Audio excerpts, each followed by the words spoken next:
En esta entrega seré bueno y haré labor social, no porque haya renunciado a la crítica mordaz y a la desmitificación de las utopías bananeras de nuestro continente, sino porque urge una labor informativa libre de estereotipos sobre el mexicano, mucho más necesaria para aquellos en el exterior que son incapaces de perfilar el mundo contemporáneo sin recurrir a sus complejos, prejuicios y estereotipos.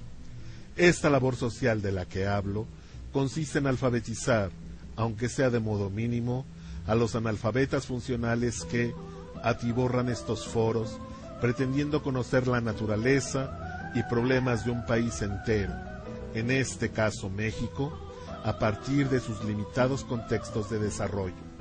En algunos breves puntos entregaré un perfil general del mexicano desde lo que se ha escrito sobre el tema por voces más autorizadas que la mía. Se sorprenderían de la falta de información de fácil acceso que hay sobre este particular. Para todos aquellos que ven en el cuestionamiento un atentado a la unidad latinoamericana, cualquier cosa que eso signifique, les digo que estos videos contra lo único que atentan es contra la estupidez y la mojigatería.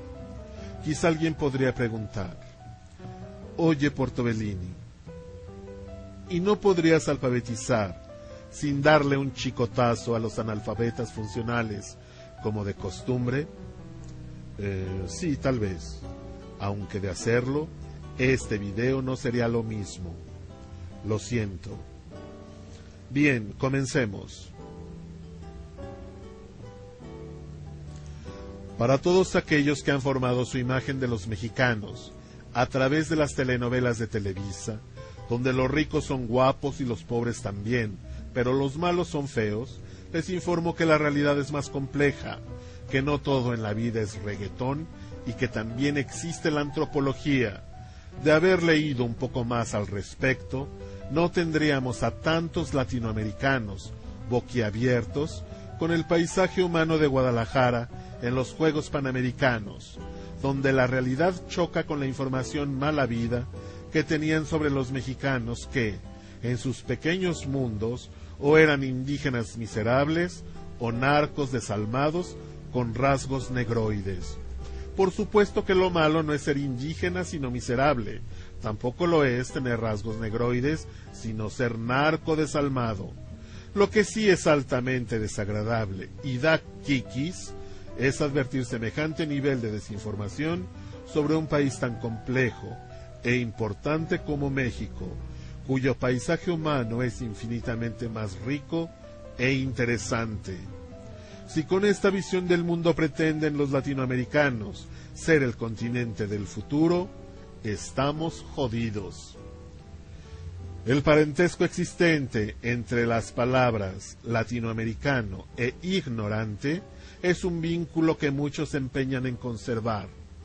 Espero que esta entrega contribuya a su destrucción.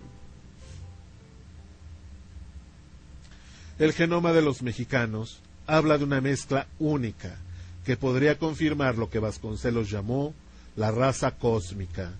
Hay en México diferentes mestizajes. El más antiguo y sorprendente es el de los blancos, negros e indígenas, acontecido en Guerrero, Veracruz y la antigua Ciudad de México en los primeros años de la colonia, confiriéndole a la población de estas regiones sus rasgos característicos en cuya herencia aún se asoma, aunque diluida, la raíz africana. En el mestizaje del centro de México intervinieron españoles e indígenas principalmente. En el occidente, Jalisco y por supuesto Guadalajara, los franceses se mezclaron con los hijos del primer mestizaje colonial. Lo mismo sucedió con los italianos en Puebla y Michoacán. En el norte hubo poco intercambio racial, imponiéndose la herencia europea con diferentes matices según el área. En el sur, aunque las poblaciones de alemanes, libaneses, árabes y japoneses son importantes, no se mezclaron con los indígenas con la misma intensidad que en el centro del país.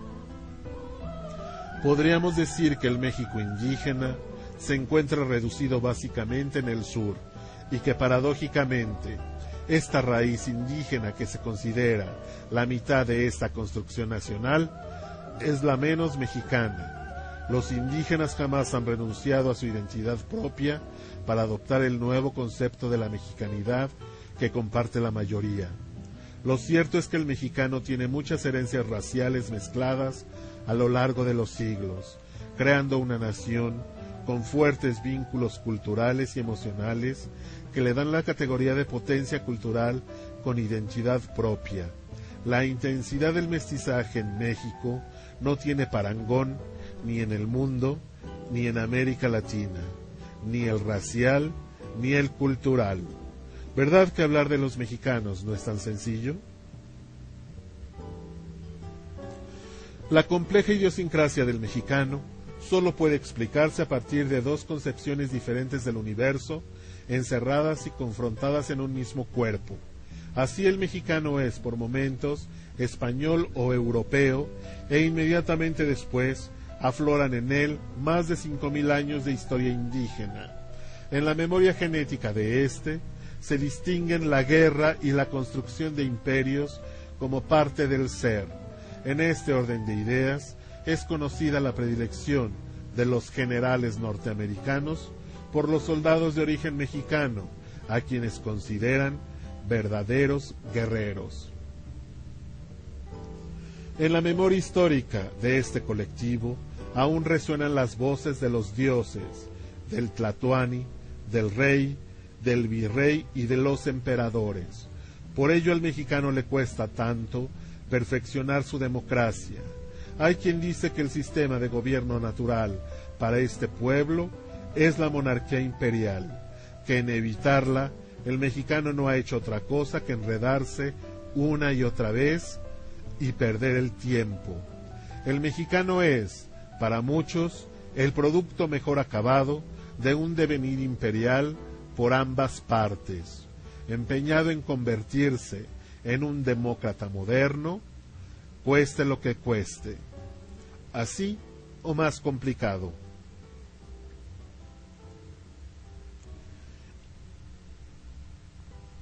Aunque el mexicano está cambiando constantemente, conserva las características esenciales que lo conforman. En este sentido, Agustín Basabe identifica algunas de ellas en su libro El estilo mexicano. Según este, el mexicano es, en sus cualidades esenciales y permanentes, tenue, ingenuo, cortés, disimulado, discreto, elegante, místico, oblicuo. La religiosidad, el amor por lo bello, el barroquismo y el sentido del humor son cuatro constantes históricas que florecen en todos los niveles sociales. En cuanto a la gestión del dolor o el sufrimiento, la flema indígena parece imponerse ante el gimoteo escandaloso del europeo mediterráneo. El mexicano tiene una vocación natural por la originalidad, misma que se nutre de su pasado. Lo vemos claramente en su arte. En este mismo sentido, el mexicano encuentra imposible renunciar a su historia, sin duda, por definitiva, entrañable por azarosa. Quizás sea por esto que el mexicano detesta definirse en grupo, es decir, hacer a un lado su pasado o compartirlo. Es, en lo que a él concierne, mexicano y punto. Pocos hay realmente en el hemisferio con una historia tan intensa y aún tan viva. Recordemos que con la pérdida de más de la mitad de su territorio nacional, nació el mexicano nacionalista que conocemos hoy. Los acontecimientos han modelado su carácter y la visión de sí mismo que, aunque lo definen y le aseguran un lugar entre muchos, son heridas que no terminan de cerrar completamente. Tal vez en ello radica esta apropiación del espacio que el mexicano hace en donde se pare. Es, de algún modo inconsciente, confirmarse y reafirmarse ante la amenaza histórica por convertirlo en algo distinto. Mucho de esta mexicanidad tiene fuertes anclajes en el pasado que se manifiestan en todo momento. Tal vez me refiera a esta naturaleza con la que no teme identificarse y que asume, con orgullo, de forma automática, sin la más mínima intención de renunciar a ella o sustituirla por otra. El mexicano es mexicano a donde vaya y en donde se encuentre, no por chauvinismo como le llaman los malinformados, sino como ejercicio de una identidad por la que ha pagado un precio muy alto.